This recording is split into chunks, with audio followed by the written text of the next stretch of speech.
Você tem dificuldade em fazer um bordado bonito nos seus amigurumis? Essa é uma dúvida que surge com frequência no meu Instagram, então eu resolvi fazer dela um vídeo aqui para te ajudar. Eu sou Monique Moleiro, aqui do Com Amor, e hoje a gente vai falar então sobre bordados nos amigurumis. A primeira coisa que eu gostaria de dizer é que hoje no mercado a gente já tem alguns acessórios que podem de certa forma substituir o bordado, né? Porém, a linha e a agulha, elas são mais delicadas na minha opinião, e algumas coisas são difíceis de substituir. Então eu acho bem importante que a gente tenha esse conhecimento e saiba pelo menos um pouco como bordar nos nossos amigurumis, então eu trouxe algumas dicas aqui. E além disso, quando é uma peça para bebês ou crianças muito pequenas, é mais interessante porque é mais seguro que seja com bordado. E eu acredito que um bordado bonito pode fazer total diferença no resultado final da nossa peça. Então, por mais que possam existir acessórios para substituir alguma coisa ou outra, eu acho bem importante que, enquanto artesãos, principalmente se você vende suas peças, é muito importante que você saiba fazer, mesmo que você não goste muito ou não faça sempre, mas é importante que você saiba como fazer se um dia você precisar. Então eu separei algumas dicas aqui com exemplos aplicados para mostrar para vocês.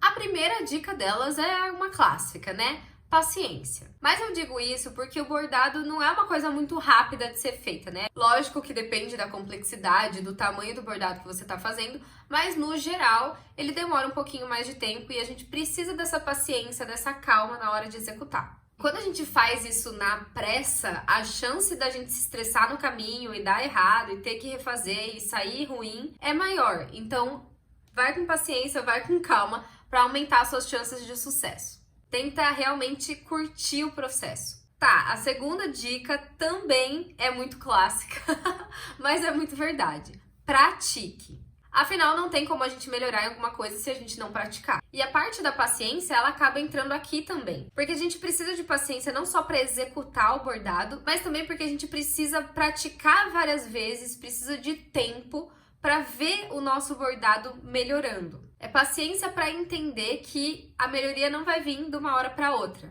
Ela vai vir com o tempo enquanto você pratica. E com a prática, a gente vai, lógico, criando experiência.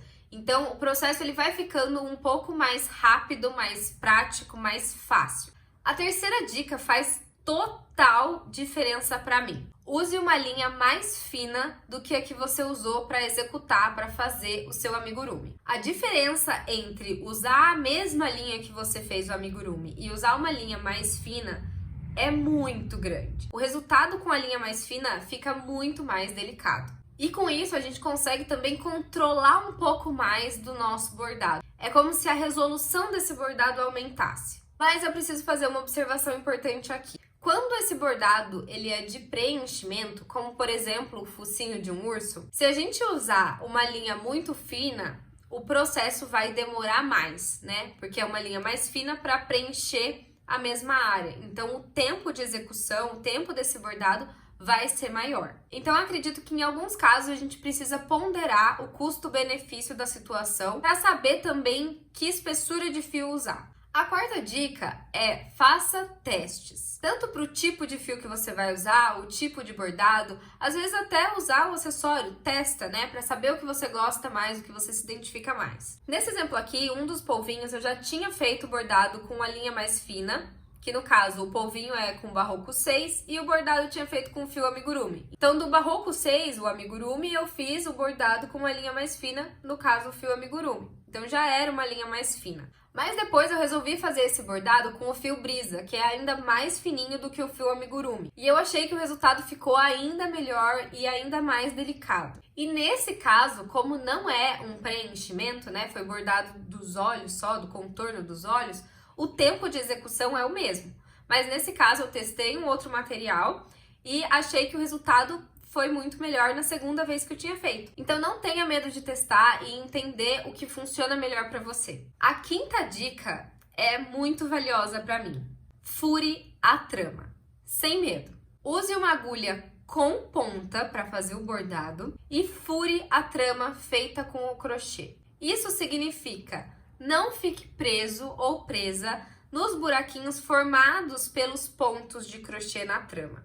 Se a gente só usar esses buraquinhos da trama para fazer o nosso bordado, para introduzir a nossa agulha, a gente fica muito mais limitado. O nosso bordado fica muito mais limitado no sentido de que a gente tem espaços pré-determinados para colocar a nossa agulha, para colocar os pontos do nosso bordado.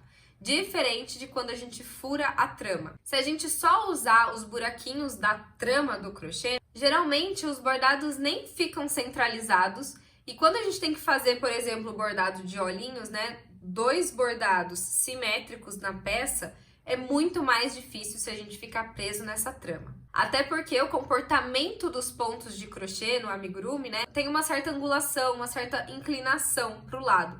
Então, quando a gente vai fazer de um lado, nossa, ficou ótimo, mas para fazer do outro e repetir, mesmo contando a quantidade de pontos, a distância certinha, geralmente ele não fica igual do outro lado, por conta do comportamento da trama do crochê. Então, se a gente furar a trama e não se limitar nos buraquinhos da própria trama do crochê, dos pontos do crochê, a gente pode conseguir resultados muito melhores. E juntando uma coisa na outra, quando a gente está usando um fio mais fino, consequentemente a gente usa uma agulha mais fina. E se essa agulha é com ponta, no processo geral da coisa toda, vai ser difícil marcar o crochê, marcar o nosso amigurumi com esse bordado, né? Porque às vezes a gente erra, daí tem que refazer e às vezes quando a gente tá fazendo isso, marca a trama, fica fiozinho e etc, porque furou o fio. Mas quando a agulha é fininha, com ponta e o fio do bordado também é mais fino, isso é mais difícil de acontecer. Bom, então eu trouxe 5 dicas aqui pra vocês hoje. Paciência,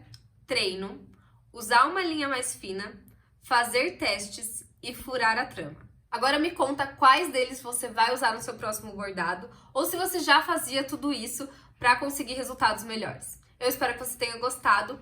Beijo e até o próximo vídeo.